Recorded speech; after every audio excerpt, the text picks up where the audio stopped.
Yeah, So, these fighters, they put together the training camps, and their idea is that during the training camp they will go more intense to get the idea into the fighter's mind that they are going to go this hard in an actual fight. And my personal philosophy on that is, when you get like a couple of weeks within fight time, that's probably the worst possible time to do full contact sparring. yeah. I understand the psychology behind it. Psychologically, that can be very good if you're not getting injured, if you're winning, if you're not getting bruised up psychologically, because hard sparring can give you PTSD, man. It can. If you're getting beaten up, it can get you starting to cringe at the idea of stepping in the ring or the cage if you start associating that with a negative experience. There was a boxing coach, the Punch Professor, here on YouTube, and he was telling me a story. He used to train at the same gym as Muhammad Ali back in the day, and he was commenting on how they would bring in sparring partners, and they would give the sparring partners really, really like comically big gloves, and they would give Muhammad Ali the smaller gloves, and they would essentially pay these guys to get beaten up. Like these guys who weren't on the level of Ali, not by a long shot, just to be like live punching bags. And this is not uncommon in boxing. Like Mike Tyson did this. He paid people handsomely to get beat up by him. And the sport psychology behind that is to get them really comfortable with the idea of going full contact, not being afraid. They're not going to get hurt. They're in control of the situation. So when they get in the ring, they can do that exact same thing. And some people might say, well, they're fighting a world champion when they step in the ring. They're fighting a top 10 contender. That's not the same. But the psychology is extremely powerful of disassociating a negative experience from a fight. Yeah. Here's a question from you I constantly get from the viewers, and I've fielded a few times, but I'd like your perspective on it, which is how to deal with pre-fight nervousness, right? Before you get on the mat, before you compete at any level. I think all athletes feel this to some degree, but combat sports athletes to an exceptional degree, because there is that very, very real risk of serious injury. So as a wrestler, how would you recommend dealing with that? That's a good question. How did I deal with nerves? I had bad pre-fight nerves. I did. Well, how do you? Well, one is the warm-up. Get it on your warm-up. That's usually one of the best ways to go about it. Other ones, lots of guys will implement music into their warm-up routine. Something that'll either get them so amped they can push through it, or something that'll get them nice and relaxed. It really depends. It's case by case. Besides that, it's something you just kind of need to get used to be honest. Some people can handle the pressure, some people can't. Yeah. My experience about it is, yes, I did have pre-fight nerves all the time. I competed for a few provincial championships. I nationally medaled a few times, so I was on some big mats during the final fights. So there'd be, of course, a crowd watching me too. And what can I really say? You develop the mental dexterity for it.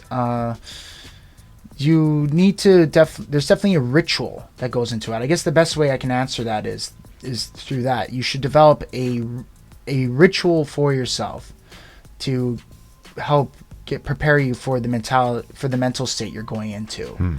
That makes a lot of sense. And like when I mean ritual, I mean just get yourself into a meditative state, and doing rituals do that. Now, does that imply religion? No, it doesn't. I myself am not that religious, but I understand the usefulness that comes to ritual. It's absolutely, it just makes sense. It's just you're getting to a meditative state. So that's what I would recommend. Yeah, that makes a lot of sense. The first thing that made me think of was there is a certain ritual that happens before each type of fight, like in an MMA fight, right?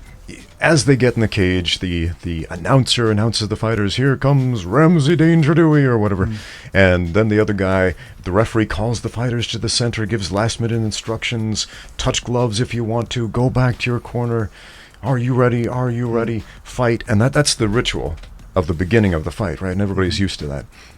When I had my first MMA fight here in China, it was in a boxing ring, which was a little different because all the other MMA fights were in a cage and the kickboxing matches were in a ring. Mm-hmm. And so that threw me off a little bit. The referee brings us out to the center, says something in Chinese I didn't understand. And then all of a sudden, a gong rings. Not a bell, but a gong. And the guy punches me in the face right there in the middle of the ring. And I'm like, what? I look at the referee. He's like, fight. And and it just took me out of my element because the ritual wasn't there. Yeah. Because in Sundai, anyway, they bring the fighters to the center. And right there, they're like touching gloves distance, and the fight begins right there in the center. Okay. And so they brought that tradition over to MMA when MMA first started here. Now it's like the American ritual, back to your corner, come out to the center, all that stuff. That wasn't the case, and that threw me off so much. One, because I didn't know what was going on, and two, I felt like, you need that ritual to make you comfortable, to get you in the mindset, all right, now it's time to fight. Which, of course, is why so many people are just thrown out of the element no matter how much they train if they ever get assaulted violently on the streets or whatever. But, yeah, man, rituals. You ever watched a Muay Thai fight? I have, and you're talking about the traditional one where they go through the ritual. Yeah, of course. They have the epic dance battle at the beginning with the music and the bowing, and they trace the ring with their hands. Each fighter comes in. It's very, very ritualistic. And I think there's a reason for that. I think it does help. And so, yeah, there's that's just one example. Lots of fighting styles, ancient fighting styles, have some sort of ritualistic procedure, and there's a reason for that. Like sumo is another good example of that. Throwing the salt in, doing the foot slams. Indeed, even animals do this. Exactly. Like bighorn sheep, man, what do? They bow to each other, and then they raise up on their hind legs, and then they go at it. It's not a lengthy ritual, but it is a ritual. Even animals do this. Lizards do the same thing. So for your viewers who are competing, who are doing like maybe jiu-jitsu tournaments, wrestling tournaments, I don't know what, like Golden Gloves, it doesn't matter. It doesn't matter what style, it doesn't matter what discipline it is.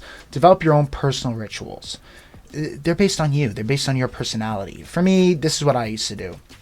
I didn't listen to music that much, but what I used to do is before matches, I usually prepared about 3 matches before mine. That was a good amount of time to get warm.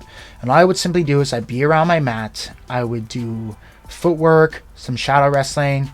One of my teammates who was my size, one of my sparring partners come up, I would just do some light hand fighting and pummeling to get used to being in contact with somebody. And besides that, I would simply watch the matches in front of me. I'd even comment on them. I was like, oh, that's a good shot. It's like, oh, what's that going on? What, really? Things like that. The idea is I keep myself just engaged in the present moment. I wouldn't be thinking about much beyond that. And I would simply go if I knew much about my opponent, I would go over some things in my head. It's like, well, they move this way usually, or they like to do these moves. That's about it. Or I would also be aware of, with specific opponents, should I be more defensive, should I be more offensive with them? Because depending on their style, I would either need to be more engaging, be more aggressive, or I'd want to have a very strong defense. So just things like that. But mainly just staying in the present. And then what happened was I would be called. I would go to my corner about 30 seconds left in the match before mine. Or if I saw that the guy was about to get pinned or whatever. And I would, strip down. I didn't wear mouth guards that often. It's not really required. Interesting. I was a savage. Anyway, then I would just, strap up my singlet, get my blood rag ready, and I would give myself smack on the thighs, smack on the chest, walk out to the center, show my blood rag, and I would actually pace. Yeah, for those not in the know of what a blood rag is, such as myself, what is that? Blood rag. It sounds badass. It's your blood rag. You just stuff it in your singlet. It's your blood rag in case you get cut open. You just wipe it off, put it back in. Yeah. So you keep that in the singlet during the match. In the singlet during the match. Yeah. Oh, okay. Or you can put it in your sock. I just kept it in my singlet. Fascinating. Yeah. Wow. I have learned something today. I started wrestling as an adult, so man, I didn't have the blood rag experience. That's a metal term right there. Yeah, and depending, I would usually pace. I would pace on the mat on my side. I would just go back and forth, waiting for the ref to be ready. And that's it. I mean, there's no really big stare downs or anything in wrestling. If anything, most wrestlers I've ever fought, they're extremely courteous, extremely sportsmen. So that's it. We keep to ourselves, and then when the whistle goes, we just go hard. Yeah, I think one thing professional combat sports like MMA in particular, especially right now, tries to do is amp up the level of pre-fight anxiety. And if it's like a tournament format like wrestling, BJJ, often the first time you see the other guy is on the mat, right? But in MMA, it's the day before you have the weigh-ins and the press conference and the stare down. And the UFC, man, they put out so many promotional materials for these fighters. And fighting here in China, man, it's interesting because they make the fighters go through all of these, I don't even know what to call them, like photo ops and interviews and all this stuff, parading the fighters around before the fight, having them look at each other, pose next to their opponent. They have rehearsals about how they're going to do this before the match, and it's like they keep that other guy constantly present in your mind. And so the level of anxiety can go through the roof if you don't have that under control.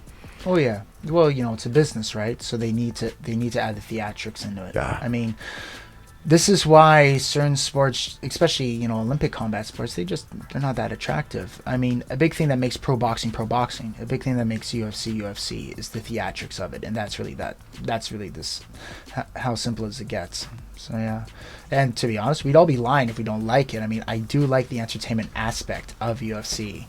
Yeah. I mean, that's the truth. Every time I see somebody who's the heel, I mean, you gotta love it. Either you're for them or you just want to see them knocked out. It's one or the other usually. Yeah, man. I love that concept of the ritual because everybody is so different. Like I've coached a lot of fighters, and they all wanted to warm up differently. They all like there was no magic formula that made it work for everybody. There was this dude named Travis Timmerman, tough guy, heavyweight, had knockout power in both hands, that kind of guy. But he would never warm up before the fights. He just wanted to sit there backstage, quietly by himself and think. And he would just stare ahead of him for like 30 minutes. That was his ritual. That's his ritual. Yeah. And other guys, they want to warm up extensively. They want to hit pads for like 30 minutes. They want to go in there just hot and sweaty, and that's their ritual. And other guys, pace around. I knew this dude, he would sit backstage and read the Bible. That's all he would do. He'd read the Bible, then he'd go out and knock people out. And he was good at it too. Impressive. Yeah. It was just like this very different type of preparation that works for different type of people. So, man, that's some of the best advice I've heard, quite honestly. Give yourself a ritual, something that you can fall back on, something that works specifically for you. Well, I think that's where it really comes down to. So many of these people that give you comments in your sections, and some of your own students, there's things like, what makes me a good fighter? It's like, well, it's a holistic approach. You have to have athletic training, so you have to actually do things beyond the mat. You have to do weightlifting. You have to do, maybe some sort of form of stretching. You have to follow certain recovery methods. You have to have very specific diets. That's the physical side. And then also there is a mental side, and you need to find ways for you to channel and become stronger in your mental focus or develop your mental health.